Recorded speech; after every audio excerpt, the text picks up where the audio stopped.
Hi again, welcome back. Tonight for dinner we're going to be having pumpkin soup again. I'm going to make up another batch. I haven't yet used up all my pumpkins, so I'm going to give that a go. And I'm also going to do bread maker today, so I thought I'd show you that really quickly.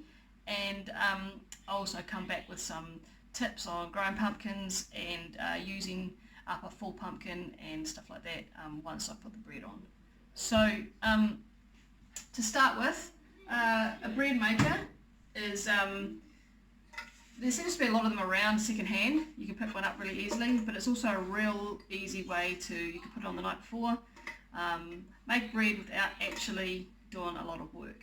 So if you haven't got one, then you don't have to get one, but it is quite handy. I've had this one here probably I don't know, 7 or 8 years now, and we've used it a lot, and I think I got given it too, so don't pay very much for them. People give them away pretty much on Trade Me, or for a little bit of money anyway. It's not too much. So really simply, here's the container that you make stuff in.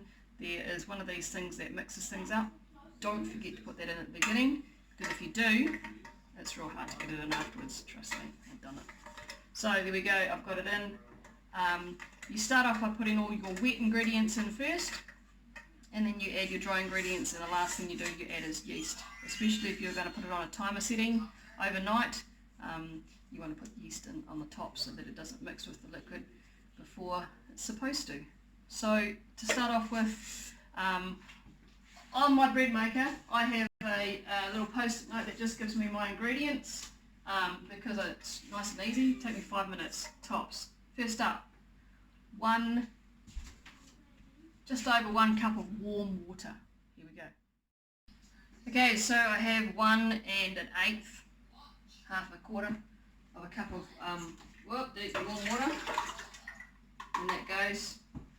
Other ingredients have got oil, and it does say 2 tablespoons, but I just do a good slurp like that. 1.5 teaspoons of salt, which is here.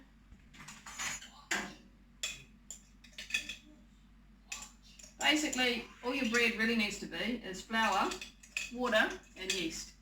You can add in a little bit of salt and a little bit of sugar. That's pretty much all you need to do.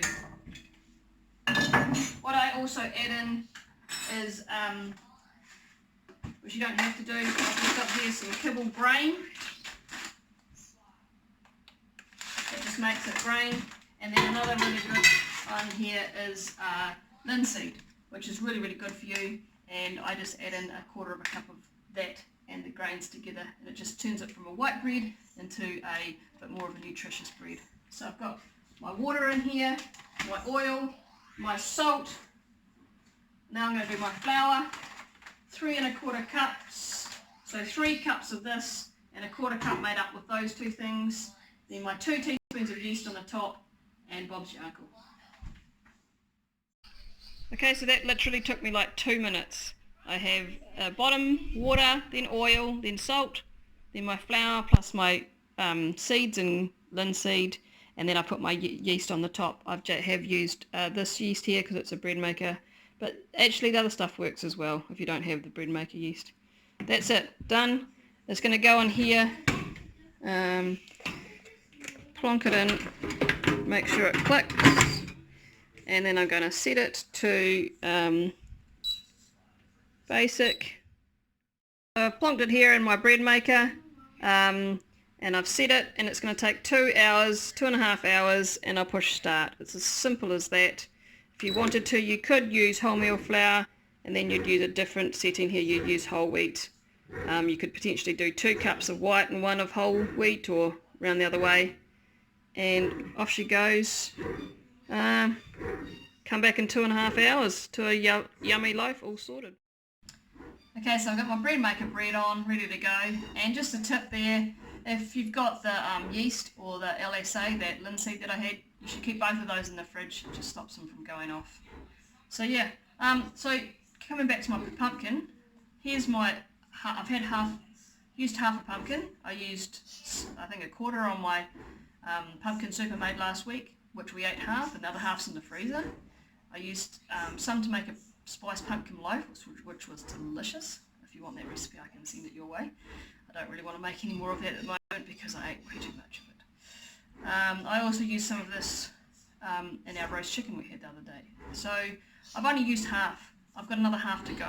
I think I'll use a quarter today to make another double batch of pumpkin soup. Put some in the freezer and I'll eat some for dinner tonight. And I'm not sure what I'll use with the rest of it just yet. I'll have to make that one up as I go. But I really wanted just to touch on how much I can get out of this one pumpkin. That's that's 3 or 4 meals at least, plus some baking, for something that I pretty much paid nothing for. I'm not entirely sure how I ended up with this. I had a pumpkin growing in my garden, and I don't know if I planted it. It might have come out of my compost. So I'll come back once that bread maker stopped making its noise. So the bread maker's finished, and it smells fantastic, and that's what it looks like. So 2 minutes of ingredients for a beautiful loaf like that. I'm going to pull it out and let it cool down. So there we go, that's what it looks like pulled out, and I'll just pop it up. Yum. Can't wait to crack into that. I'll just let it cool down a bit. Okay, so this is what it looks like. Cut into it is soft and fluffy and delicious. And I've done the maths on this, and I reckon that one of these loaves to make costs about 66 cents or something like that. So yeah, nice and cheap and absolutely delicious.